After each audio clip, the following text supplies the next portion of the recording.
Have you ever said the right thing and just have it go nowhere?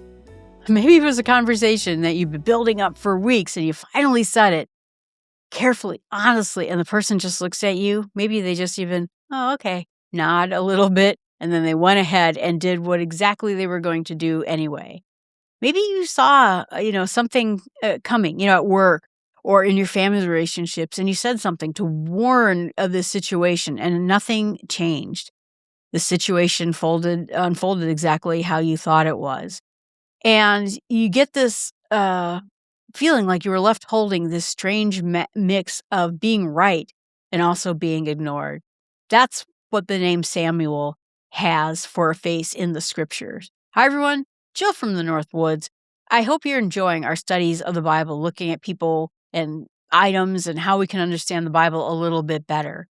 This is the Mirror series where we look at a particular person, and sometimes we see ourselves in a Bible people, and they have good points, they have flaws, they had a life that they led, and sometimes when we understand people in the Bible a little bit better, it helps us understand a little bit what a story means, in order that this person was a little bit like me. I always said that I felt like I was someone who was a little bit like Leah, who was Rachel's sister and married to Jacob. And I think when we understand these people as real life, fleshy human beings, we understand them a little bit better. So this is a continuation of the series. We did one about David, another about Saul, and this one is another figure in that story group, Samuel. So let's find out what moment he lived in and who he was. He was a minister, a priest at the time. He ministered during one of the most turbulent transitions in all of in Israel's history. It went from basically a confederated tribal society where it was being led very loosely with these judges and prophets. We'll get into that when we get to the Bible in small steps. But essentially, there was no centralized organization that was going on. It was, like I said, just different tribes of people. We saw, we know that there were tribes that when they came out of Egypt, they were split into 12 tribes and each given a parcel of land, and they were ruling as if they were 12 different tribes. So Samuel's life spans two different kinds of eras. He was actually the last of the judges. So the idea is that the judges were raised up to not judge like we think of a judge with the gavel and hitting the thing. Judges were there to work on behalf of God's people, on behalf of God's plan, and raised up to do certain tasks. Samson was another judge. Deborah was another judge. And so he was he was the last judge in that system, but then he became the first prophet. He was a kingmaker who will anoint 2 kings in his lifetime. And these will be the first 2 kings of Israel. And he's never king himself, right? So the world around Israel is not a quiet place. At this point, there are Philistines that are coastal. Think about them as like ancient Vikings. They were water raiders who would raid up and down the coast, all the way from, the Mediterranean, when you think of what is Italy, all the way down the coast through Syria, Israel, Egypt, and they would raid up and down, attacking places, Carthage, which was a northern African place, and they were a constant military threat. And right now, they're on the ground in Israel. They created 5 cities inside of Israel. My archaeological dig in Ashkelon was one of those cities. And so that's primarily what we were hoping to get to when we were on our dig. Surrounding these areas, these nations all have kings. Egypt had a king. Syria had kings. They were leaders, these sort of king leaders in the Philistine team. So Ashkelon had a king. Ashdod had a king. They each had their own separate leaders. Meanwhile, what you had going on in Israel was it was being governed by this rotating cast of spirit-empowered judges who were, like I said, given specific missions about what they were supposed to do and appointed by God. And so when you think about the theological claim that essentially the people of Israel had a covenant with God, and they didn't need a human king because they already had a divine king. And theological concepts then at times turn hard to follow when your neighbors have chariots and kings with castles and I don't know castles, but fortresses and armies and militaries, and the people there were begging for a king. They begged and begged God to have a king. And that's in the moment is where Samuel steps in, where he spent his whole life listening and speaking to God and on behalf of God. And that's where the story basically starts in dark in the temple with a voice calling his name. So Samuel was a child of someone who was named Hannah. She was a woman that was so beside herself. When she prayed to God to have a child, she couldn't even utter words. They called her drunk because she just sat there and sobbed. She couldn't even say the words, "God, give me a son," essentially like that. And so she prayed and prayed and prayed that, like I said, the priest Eli thought she was drunk. And so her prayers in 1 Samuel 1 is one of the most profound acts of faith in the Old Testament. It's one of my favorites. But she asked God for a child and then promises to give that child back to God. That's Samuel. And when Samuel was born and weaned, she did exactly that. She brought him to Shiloh, to the tabernacle. This is where basically the Ark of the Covenant would be, and left him with the temple structure at that time so he could grow up in the presence of God. And so he knew from his very birthy time what it means to follow God. So then Samuel comes around, the 1 Samuel 3, where Samuel is lying down at the tabernacle and he hears his name being called. So he assumes it's Eli calling to him. So he runs to Eli, and Eli's like, "No, dude, that's not me. Probably the God speaking to you." Happens 3 times. Eli understands what's happening, tells the boy, if he calls again, if you hear that voice call again, say this, "Speak, Lord, for your servant hears." And that sentence is just amazing. It's just, I don't know, like I said, it's just this whole chapter is one of my favorites in the Old Testament. So Samuel's identity is built on this reception of that he hears God's voice, and he told God, "I'm ready to hear you. I'm ready to hear what you have to say." So he's a prophet in the truest nature of the idea of one who speaks on behalf of another, meaning God. And his value is not just, what he starts or what he talks about, but the fact that he faithfully carries this out. He's not trying to be a strategizer. He's not a politician or a vessel. Instead, he is just speaking for God. So when Samuel models basically is this idea of costly faithfulness. It would have been easier for Samuel to do many different duties in his life, but when he hears God and God tells him to say a thing, he says it. And that's the important thing in that particular time. So the people, like I said, at that time are demanding a king. And in Samuel 1:8, Samuel's displeased. And so he talks to God and says, they want a king. And I feel like, and Samuel says, I feel like I messed up here. And God says to him, "They've not rejected you. They've rejected me from being the king over them." Samuel, don't feel bad. They're not saying you're not enough. They're saying, God is saying, they don't think I'm enough. Oh, and so then God tells Samuel, we shouldn't have a king. Tell him, if we get a king, he's going to, because we know what kings do, right? We know what kings do. They're going to steal your sons for the army. They're going to take your daughters for his own household. They're going to take all your fields and vineyards in taxes. They'll take 1/10 of your grain, all of your flocks, your income, and then you'll cry out because you have a king, and the Lord won't answer you. This is a bad step to go. And it's interesting to me because a lot of times people will say, "Oh, we needed this kind of thing, so we had a structure." Clearly, this is not looked at very kindly. That this asking for a king was a rejection of God. And when you get one, he's going to take everything you have. Well, people still didn't listen to that warning, no matter how many times he warned them. And he basically, the people just ignored him. And so Samuel says the hard thing, and because God told him to say the hard thing, and that's obedience. He didn't probably want to say the hard thing, but he is faithful, even when the crowd has already made up its mind.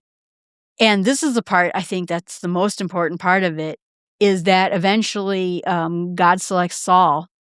Samuel anoints Saul. He does his part, and he grieves about it because he disagrees with what is happening here.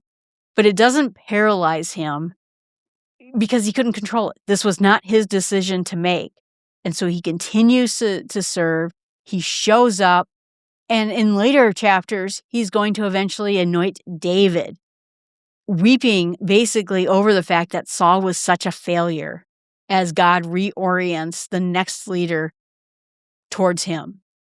So that's the moment that essentially, and the parts where Saul just came through. And so now let's look at, so the words mirror is the moment he lived in, then identity, who he is, the right things he did, and now we're on the second R, the wrong things he did. Samuel had his own shadows. His son Joel and Abijah are described in 1 Samuel 8:3 as men who did not walk in his ways.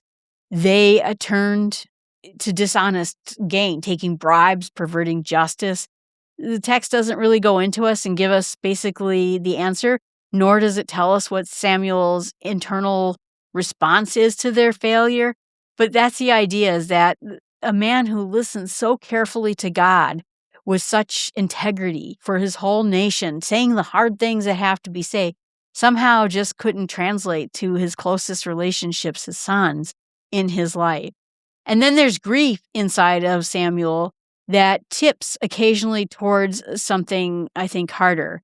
When Saul disobeys God's command after a battle with the Amalekites in 1 Samuel 15, Samuel's response is sharp. Because you have rejected the word of the Lord, he's rejected you from being king. He told him flat out. And then later, Samuel himself kills the Amalekite king Agag. And it's a jarring moment in this entire piece. He basically hacks Agag a piece and says that your mother is going to be childless. You are about to be ended. And then it goes on to even say that at that point, Samuel wouldn't go and see Saul ever again until his death. Samuel grieved over Saul because Saul was such a disappointment, anguished, ongoing sorrow. And God himself intervened and essentially, says, how long are you going to grieve? Get up. There's more work to do. So even the most faithful people can get lost in their own grief if they don't resolve issues cleanly. Samuel's grief over Saul might have been one of the most human things about him. And so the O then comes in ongoing message. What is the lasting message we have from Samuel's life? And that is that it is the hardest to live by faithfulness, especially when that faithfulness is not effective. We live in a results-oriented world. We measure our successes by outcomes. And did your work change a situation? Did your warnings land? Did the person you talked to turn around? And if the answer is no, even if you said the right thing and it went nowhere, and we begin to wonder what we did wrong or whether it even matters, that's where Samuel's life pushes back on that. He warns Israel about a king, and they chose a king anyway. God didn't call that a failure on Samuel's part. He said it's a rejection of himself. The outcome was never in Samuel's hands. Samuel was never going to be able to say the right thing that was going to fix his situation. His job instead was to hear clearly, speak faithfully what God told him to do, and God's job was everything else. And we tend to think of ourselves as more responsible than we can. So I think it runs into kind of a deep thread through us that the prophets themselves throughout the Old Testament were never celebrated in their time. Isaiah, Jeremiah, Ezekiel, they speak to generations that will not listen. But the New Testament doesn't frame it as a failure. It frames it as being faithful.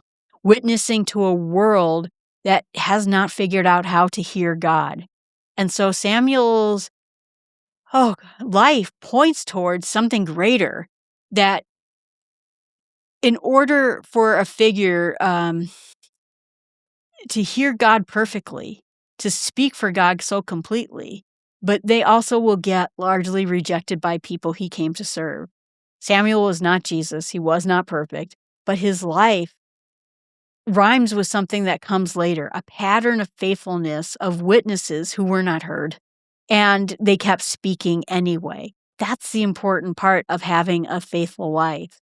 And so the reflection here, the last R, is where the mirror turns itself. What does it say to us in our situation?